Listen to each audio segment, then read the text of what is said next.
कि हमारे हिंदू धर्म के शीर्ष शंकराचार्यों को भी अपने शास्त्रों का ज्ञान नहीं है।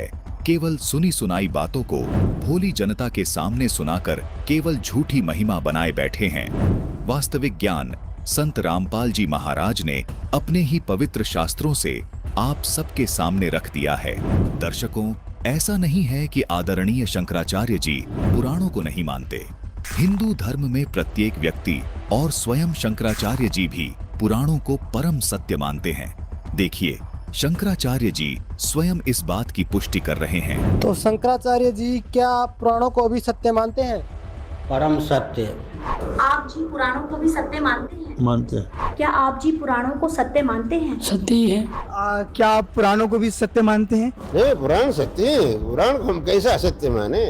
हमारे लिए पुराण सत्य ही है। दर्शकों, यदि पुराण परम सत्य हैं और पुराणों में ब्रह्मा विष्णु महेश के पिता सदाशिव अर्थात काल ब्रह्म है और इनकी माता देवी दुर्गा जी हैं, तो फिर शंकराचार्य जी जो ज्ञान इस बच्चे को दे रहे हैं वो क्या है? दर्शकों, आखिर समाज के सामने ब्रह्मा विष्णु महेश को सर्वशक्तिमान बताकर भ्रमित क्यों किया जा रहा है? तीनों देवताओं को एक ही तत्व बताकर बार बार झूठ बोला जाता है, जबकि ब्रह्मा विष्णु महेश तीन देवता हैं और तीनों देवी दुर्गा और काल ब्रह्म के पुत्र हैं। ये बात संत रामपाल जी महाराज ने अपने पवित्र पुराणों से सिद्ध कर दी है।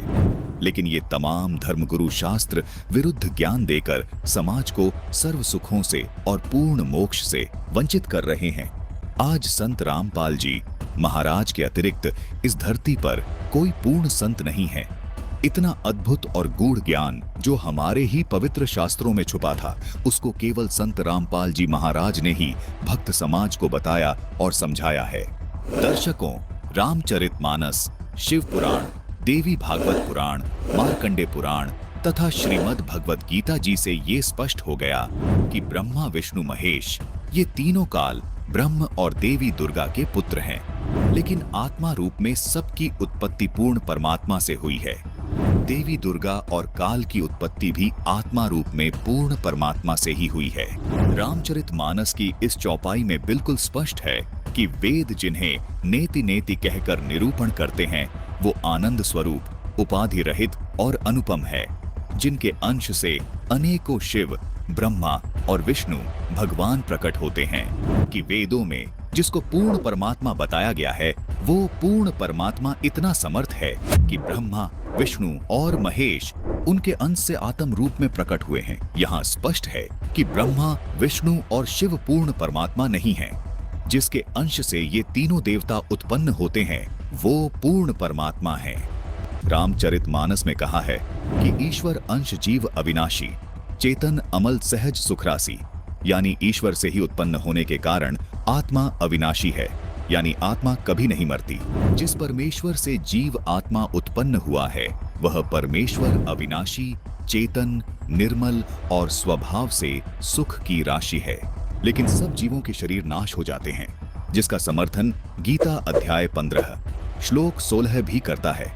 आत्मा को अविनाशी इसीलिए कहा गया है क्योंकि आत्मा रूप में ब्रह्मा, विष्णु, महेश, दुर्गा व क्षर पुरुष यानी गीता ज्ञान दाता तथा सर्व प्राणियों की उत्पत्ति उसी पूर्ण परमात्मा ने की है। इसलिए रामचरितमानस में लिखा है कि अनेकों ब्रह्मा, विष्णु, महेश उस सच्चिदानंद ब्रह्म से आत्मा रूप में उत्पन्न होते हैं। जिस परमात्मा से सभी प्राणी आत्मा रूप में उत्पन्न हुए हैं उस परमात्मा को गीता अध्याय 15 श्लोक 17 में उत्तम पुरुष कहा गया है। उसी परमात्मा को तीनों लोकों में धारण पोषण करने वाला परमात्मा तथा वास्तव में अविनाशी परमेश्वर कहा गया है। गीता अध्याय 4 श्लोक 5 और 9 में तथा गीता जी अध्याय 2 श्लोक 12 में तथा गीता अध्याय 10 श्लोक 2 में गीता ज्ञान दाता यानी क्षर पुरुष ने अपने आप को नाशवान कहा है तथा स्वीकार किया है कि अर्जुन मेरे और तेरे बहुत जन्म हो चुके हैं, उनको तू नहीं जानता, मैं जानता हूँ। इससे सिद्ध हो जाता है कि क्षर पुरुष यानी गीता ज्ञान दाता जो ब्रह्मा, विष्णु, महेश के स्थूल शरीर का पिता है वो भी अविनाशी नहीं है, उसका शरीर भी नष्ट होता है। अब आपको गीता अध्याय 15 श्लोक 16 से भी स्पष्ट करते हैं। इस श्लोक में कहा है कि दो पुरुष हैं, क्षर पुरुष और अक्षर पुरुष तथा इनके अंतर्गत सब प्राणियों के शरीर तो नाशवान है, यानी ये सब नष्ट होते हैं, परंतु आत्मा सबकी अविनाशी है। इसलिए ही रामचरितमानस में कहा है कि ईश्वर अंश जीव अविनाशी, चेतन अमल सहज सुखरासी, यानी परमात्मा का अंश होने के कारण आत्मा का कभी नाश नहीं होता। गीता अध्याय 15 श्लोक 17 में पूर्ण परमात्मा को उत्तम पुरुष और अविनाशी इसलिए कहा गया है क्योंकि उत्तम पुरुष यानी पूर्ण परमात्मा का शरीर भी अविनाशी है। इस उत्तम पुरुष को परमात्मा भी इसलिए कहा गया है क्योंकि ये पूर्ण रूप से अविनाशी है, सब आत्माओं का स्वामी है, जिसका शरीर भी कभी नष्ट नहीं होता। इस उत्तम पुरुष के लोक में किसी प्रकार का कोई दुख नहीं है। ये किसी को दुख नहीं देता, सिर्फ सुख ही सुख देता है। इसलिए इसी परमात्मा को रामचरितमानस में सुख की राशि भी कहा है। जिस गीता ज्ञानदाता काल के लोक में हम रह रहे हैं, इस लोक के मालिक को परमात्मा नहीं कहा जा सकता, क्योंकि इस काल लोक में कोई सुखी नहीं है। इसलिए पूरी गीता जी में गीता ज्ञानदाता ने अपने को कहीं भी परमात्मा नहीं कहा, केवल उस उत्तम पुरुष को ही परमात्मा तथा अविनाशी परमेश्वर कहा है। दर्शकों, गीता जी में अन्य स्थानों पर जहां भी परमात्मा शब्द से संबोधन किया गया है, वो इसी उत्तम पुरुष अर्थात सच्चिदानंद घन ब्रह्म के विषय में बोला गया है। अर्थात पूर्ण परमात्मा का शरीर कभी नष्ट नहीं होता। इसीलिए इस श्लोक में लिखा है कि वो उत्तम पुरुष तो अन्य ही है जो वास्तव में अविनाशी है, उसी को परमात्मा कहा गया है। संत रामपाल जी महाराज सभी को आदि सनातनी भक्ति पर इसलिए दृढ़ कर रहे हैं ताकि हम सब आदि सनातनी भक्ति करके उस उत्तम पुरुष के अविनाशी लोक में चले जाएं, जहां जाने वाली सभी जीवात्माओं को भी अविनाशी शरीर प्राप्त होता है। अविनाशी शरीर होने के कारण उस शाश्वत लोक में पुनर्जन्म व मृत्यु नहीं होती, जहां जाने के बाद साधक लौटकर इस काल लोक में कभी वापस नहीं आते। इसी को पूर्ण मोक्ष कहा जाता है। गीता अध्याय 18 श्लोक 62 में गीता ज्ञानदाता इसी अविनाशी लोक की बात कर रहा है। यही वो शाश्वत यानी सदा रहने वाला स्थान सतलोक है, जहां जाने के बाद साधक इस संसार में यानी इस क्षर पुरुष गीता ज्ञानदाता जो ब्रह्मा विष्णु महेश के स्थूल शरीर का पिता है, इस ब्रह्म के लोक में लौटकर कभी वापस नहीं आते। उस सनातन परम धाम यानी सतलोक में जाने के बाद ही आत्मा को अविनाशी शरीर प्राप्त होता है, जिस शरीर का कभी नाश नहीं होता। उस परम धाम यानी सतलोक में वृद्ध अवस्था नहीं होती, वहां शरीर सदा ही युवा रहता है, किसी के शरीर की मृत्यु नहीं होती, वहां आत्मा को हमेशा के लिए अमर शरीर प्राप्त होता है। इसी को पूर्ण मोक्ष कहते हैं। क्योंकि गीता ज्ञानदाता ने गीता अध्याय 18 के श्लोक 62 में कहा है कि हे अर्जुन, तू सर्व भाव से उस परमात्मा की शरण में जा, उस परमात्मा की कृपया से तू परम शांति और सनातन परम धाम को प्राप्त होगा। फिर गीता अध्याय 15 के श्लोक 4 में कहा है कि तत्वदर्शी संत से तत्व ज्ञान प्राप्त करने के पश्चात परमेश्वर के उस परम पद की खोज करनी चाहिए, जहां जाने के बाद साधक लौटकर संसार में कभी वापस नहीं आते, अर्थात उनका पूर्ण मोक्ष हो जाता है। दर्शकों, वो सनातन परम धाम यही सतलोक है, जिसको संत रामपाल जी महाराज ने सृष्टि रचना नामक वीडियो में बहुत ही विस्तार से समझाया है। इस वीडियो का लिंक हमने डिस्क्रिप्शन बॉक्स में दे दिया है। जबकि तथाकथित धर्मगुरु इन्हीं तीनों देवताओं को पूर्ण परमात्मा बताकर भक्त समाज को गलत भक्ति बता रहे हैं, बल्कि रामचरितमानस से ये स्पष्ट हुआ कि यह पूर्ण परमात्मा नहीं है। मनु और शत्रुपा आदि सनातनी पूजा करते थे, यानी श्री रामचरितमानस बाल कांड में बताए गए सच्चिदानंद ब्रह्म का स्मरण करते थे। गीता जी में भी इसी सच्चिदानंद ब्रह्म की साधना करने को कहा है। गीता अध्याय 17 श्लोक 23 में इसी सच्चिदानंद ब्रह्म को पाने का ओम तत् सत मंत्र बताया गया है, जो सांकेतिक है। सतयुग में इन्हीं मंत्रों का जाप किया जाता था। आगे चलकर ऋषियों ने अपने मत अनुसार मनमानी साधना शुरू कर दी, जो सनातनी पूजा के पतन का कारण बना। गीता अध्याय 4 श्लोक 34 में इस मंत्र की सही जानकारी तत्वदर्शी संत से प्राप्त करने को कहा है। इसी सच्चिदानंद ब्रह्म को गीता अध्याय 15 श्लोक 17 में उत्तम पुरुष कहा गया है। कहा है कि यही उत्तम पुरुष तीनों लोकों में प्रवेश करके सबका धारण पोषण करता है। इसी सच्चिदानंद ब्रह्म को गीता अध्याय 8 श्लोक 3 में परम अक्षर ब्रह्म कहा है। गीता अध्याय 8 श्लोक 8, 9, 10 में इसी सच्चिदानंद ब्रह्म की महिमा बताई गई है। गीता अध्याय 18 श्लोक 62 में भी इसी सच्चिदानंद ब्रह्म की शरण में जाने को कहा गया है। गीता ज्ञान दाता अध्याय 18 श्लोक 64 में इसी सच्चिदानंद ब्रह्म को अपना इष्ट देव बता रहा है। दर्शकों, गीता अध्याय 15 श्लोक 4 में भी गीता ज्ञान दाता स्वीकार करता है कि गीता अध्याय 4 श्लोक 34 में बताए तत्वदर्शी संत से ज्ञान प्राप्त करके उसके पश्चात परमेश्वर के उस परम पद की खोज करनी चाहिए, जहां जाने के पश्चात साधक फिर लौटकर संसार में कभी नहीं आते। जिस परमेश्वर से इस संसार रूपी वृक्ष की प्रवृत्ति विस्तार को प्राप्त हुई है, यानी जिसने सर्व सृष्टि की रचना की है, उसकी भक्ति करो। मैं भी उसी परमेश्वर की शरण में हूँ। दर्शकों, गीता जी की तरह रामचरितमानस की ये चौपाई भी यही सिद्ध कर रही है कि पूर्ण परमात्मा ब्रह्मा, विष्णु, शिव तथा ब्रह्म नहीं है। वास्तव में सच्चिदानंद ब्रह्म कोई और है, जिसकी साधना स्वयं ब्रह्म भी करता है। दर्शकों, रामचरितमानस की इस चौपाई में ये स्पष्ट है कि पूर्ण परमात्मा ये तीनों देवता ब्रह्मा, विष्णु और शिव नहीं है। पूर्ण परमात्मा सच्चिदानंद घन ब्रह्म है।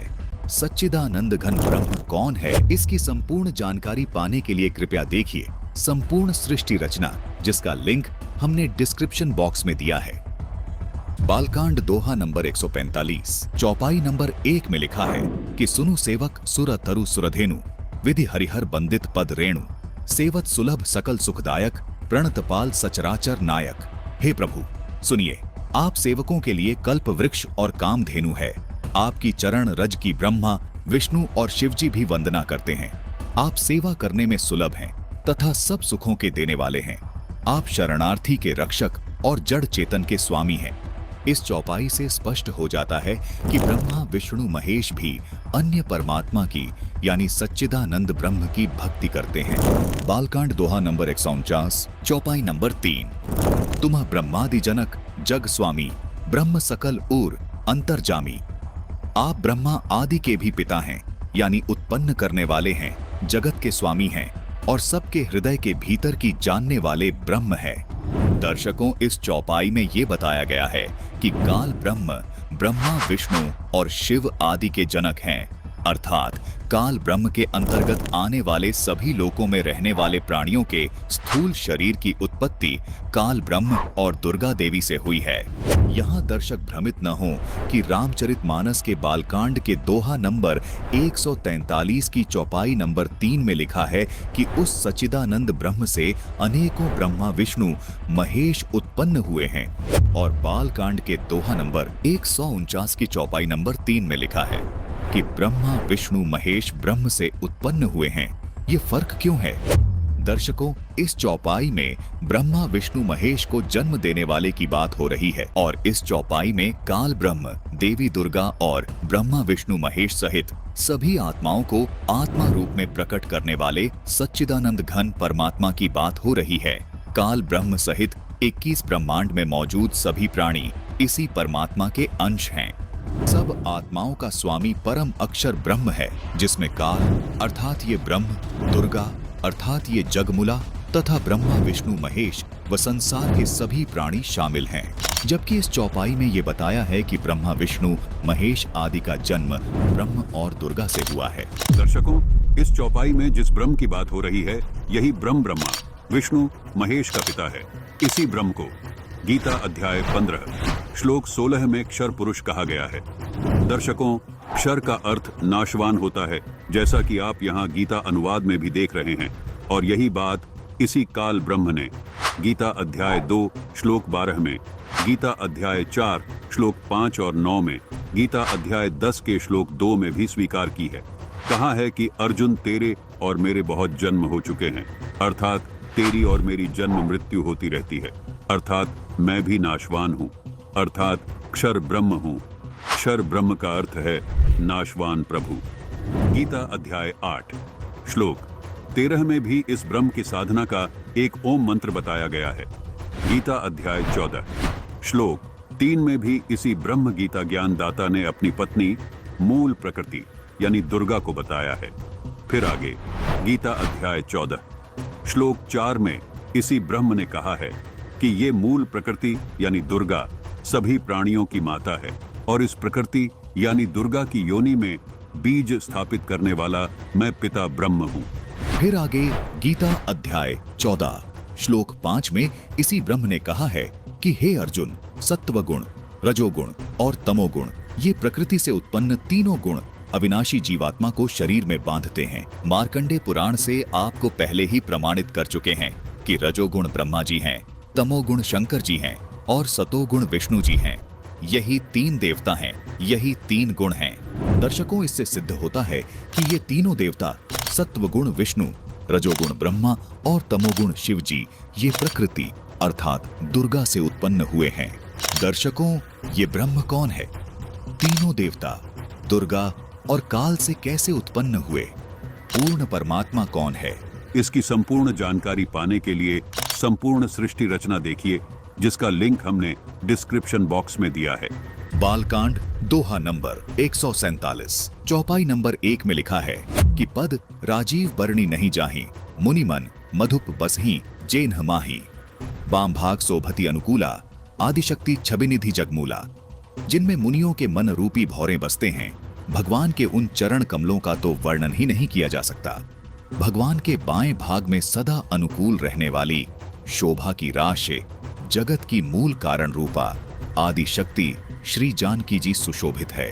दर्शकों, अनुवादकर्ता ने यहाँ आदि शक्ति जगमूला का अर्थ श्री जानकी जी अर्थात सीता जी कर दिया, जबकि मूल पाठ में स्पष्ट लिखा है कि आदि शक्ति छवि निधि जगमूला ये जगमूला दुर्गा देवी हैं। लेकिन अनुवादकर्ताओं ने श्री राम जी को मद्देनजर रखते हुए यहाँ जगमूला का अर्थ जानकी अर्थात सीता जी कर दिया। यहाँ आदि शक्ति जगमूला दुर्गा देवी अर्थात प्रकृति देवी हैं। दर्शकों, इस दोहे में स्पष्ट किया गया है कि काल ब्रह्म के बाएं भाग में श्री दुर्गा जी विराजमान रहती हैं। धार्मिक मान्यता है कि पत्नी पति के वाम भाग में विराजे। यहाँ दुर्गा जी अर्थात आदि शक्ति जगमूला का ब्रह्म के वाम भाग में बैठने का वर्णन है। दर्शकों, अब चौपाई नंबर 2 पर आते हैं। बालकांड के दोहा नंबर 147 की चौपाई नंबर 2 में लिखा है कि जासु अंश उपजहिं गुणखानी, अगणित लच्छी उमा ब्रह्माणी। दर्शकों, इस पंक्ति में भी दुर्गा जी की महिमा का वर्णन है। कहा है जिनके अंश से अर्थात दुर्गा जी के अंश से अगणित लक्ष्मी, पार्वती और ब्रह्माणी त्रिदेवों की शक्तियां अर्थात तीनों देवताओं की पत्नियां उत्पन्न होती हैं। भ्रिकुटी बिलास जासु जग होई अर्थात दुर्गा जी के बोहों के इशारे से ही जगत की रचना हो जाती है। अब इस दोहे की ये जो पंक्ति है जिसमें लिखा है कि राम बाम दिसि सीता सोई, यहाँ पर सीता जी का श्री राम जी के बाएं भाग में बैठने का वर्णन है। दर्शकों, यहाँ सीता जी का जिक्र केवल उदाहरण के तौर पर किया गया है। कहा है कि जिस प्रकार सीता जी श्री राम जी के बाम भाग में बैठती हैं, उसी प्रकार देवी दुर्गा जी भी ब्रह्म के बाम भाग में बैठती हैं। ऊपर वाली इस चौपाई में दुर्गा जी द्वारा ब्रह्म के बाएं भाग में बैठने की बात कही गई है और इस पंक्ति में राम के बाएं भाग में सीता जी के बैठने की बात कही गई है। इसी प्रकार ब्रह्मा जी के बाएं भाग में सावित्री जी बैठी होती हैं और शिव जी के बाएं भाग में पार्वती जी बैठी होती हैं। ठीक इसी प्रकार यहाँ श्री राम अर्थात विष्णु जी के बाएं भाग में सीता जी अर्थात लक्ष्मी जी बैठी हैं। जिस प्रकार श्री राम जी श्री विष्णु जी के अवतार हैं अर्थात विष्णु जी ही श्री राम हैं, उसी प्रकार सीता जी लक्ष्मी जी का अवतार है अर्थात सीता जी ही लक्ष्मी जी हैं। सीता जी को दुर्गा जी नहीं कह सकते क्योंकि सीता जी अर्थात लक्ष्मी जी तो दुर्गा जी अर्थात जगमूला से उत्पन्न होती है। रामचरितमानस की इस चौपाई में भी स्पष्ट लिखा है कि उस आदि शक्ति जगमूला से अनेकों लक्ष्मी, पार्वती तथा ब्रह्माणी उत्पन्न होती हैं। इससे सिद्ध होता है कि सीता जी जगमूला नहीं है। इस चौपाई में आदि शक्ति दुर्गा देवी जी का ब्रह्म के बाएं भाग में बैठने का वर्णन है और इस चौपाई में ये बताया गया है जैसे सीता जी श्री राम जी के बाम भाग में बैठती हैं, उसी प्रकार देवी दुर्गा जी भी ब्रह्म के बाम भाग में बैठती हैं। दर्शकों, सीता जी तो श्री राम जी के बाम भाग में बैठी दिखाई देती हैं, लेकिन दुर्गा जी काल ब्रह्म के बाम भाग में बैठी दिखाई नहीं देती। तुलसीदास जी को दिव्य दृष्टि प्राप्त थी, इसलिए उनको ये दृश्य दिख रहा था कि जिस प्रकार सीता जी श्री राम के बाम भाग में बैठी हैं, उसी प्रकार दुर्गा जी भी ब्रह्म के बाम भाग में बैठी हैं। इसलिए दर्शक अनुवाद को देखकर भ्रमित न हो कि सीता जी आदि शक्ति हैं, अर्थात जगमूला हैं। आदि शक्ति दुर्गा देवी हैं। इसी देवी दुर्गा से लक्ष्मी, पार्वती और ब्रह्माणी अर्थात सावित्री की उत्पत्ति हुई है। रामचरितमानस की इन दोनों चौपाइयों ने ये बिल्कुल स्पष्ट कर दिया। सोचने की बात है कि सीता जी तो खुद लक्ष्मी जी का अवतार थी और चौपाई नंबर 2 कह रही है कि मूल प्रकृति से लक्ष्मी जी उत्पन्न हुई है। इससे भी सिद्ध हो जाता है कि बाल कांड के दोहा नंबर 147 की चौपाई नंबर 1 में जिस जगमुला की बात हो रही है वो सीता जी नहीं है, बल्कि देवी दुर्गा जी ही हैं। देवी दुर्गा जी से ही सरस्वती, लक्ष्मी और पार्वती जी उत्पन्न हुई हैं। ये तीनों देवियां दुर्गा जी से कैसे उत्पन्न हुई, ये जानने के लिए संत रामपाल जी महाराज द्वारा बताई गई सृष्टि रचना देखिए, जिसका लिंक हमने डिस्क्रिप्शन बॉक्स में डाल दिया है। दर्शकों, इस चौपाई में जिस मूल कारण रूपा आदिशक्ति की बात हो रही है, इसी मूल कारण आदिशक्ति प्रकृति यानी दुर्गा को गीता ज्ञानदाता ब्रह्म ने गीता अध्याय 14 श्लोक 3 में अपनी पत्नी होने का संकेत किया है। फिर आगे गीता अध्याय 14 श्लोक 4 में इसी ब्रह्म ने कहा है कि ये मूल प्रकृति यानी दुर्गा सभी प्राणियों की माता है और इस प्रकृति यानी दुर्गा की योनि में बीज स्थापित करने वाला मैं पिता ब्रह्म हूँ। फिर आगे गीता अध्याय 14 श्लोक 5 में इसी ब्रह्म ने कहा है कि हे अर्जुन, सत्व गुण, रजोगुण और तमोगुण ये प्रकृति से उत्पन्न तीनों गुण अविनाशी जीवात्मा को शरीर में बांधते हैं। दर्शकों, इससे सिद्ध होता है कि ये तीनों देवता सतगुण विष्णु, रजोगुण ब्रह्मा और तमोगुण शिव जी ये प्रकृति अर्थात दुर्गा से उत्पन्न हुए हैं। मार्कंडेय पुराण से आपको पहले ही प्रमाणित कर चुके हैं कि रजोगुण ब्रह्मा जी हैं, तमोगुण शंकर जी हैं और सतोगुण विष्णु जी हैं। यही 3 देवता हैं, यही 3 गुण हैं। दर्शकों, यही प्रमाण हमें देवी भागवत पुराण में भी मिलता है। दर्शकों, ये है देवी भागवत पुराण 3रा स्कंद, जिसमें विष्णु जी देवी दुर्गा की स्तुति करते हुए कहते हैं कि तुम शुद्ध स्वरूपा हो, ये सारा संसार तुम्ही से उद्भासित हो रहा है। मैं, ब्रह्मा और शंकर हम सभी तुम्हारी कृपा से ही विद्यमान हैं। हमारा आविर्भाव और तिरोभाव हुआ करता है। केवल तुम ही नित्य हो, जगतजननी हो, प्रकृति और सनातनी देवी हो।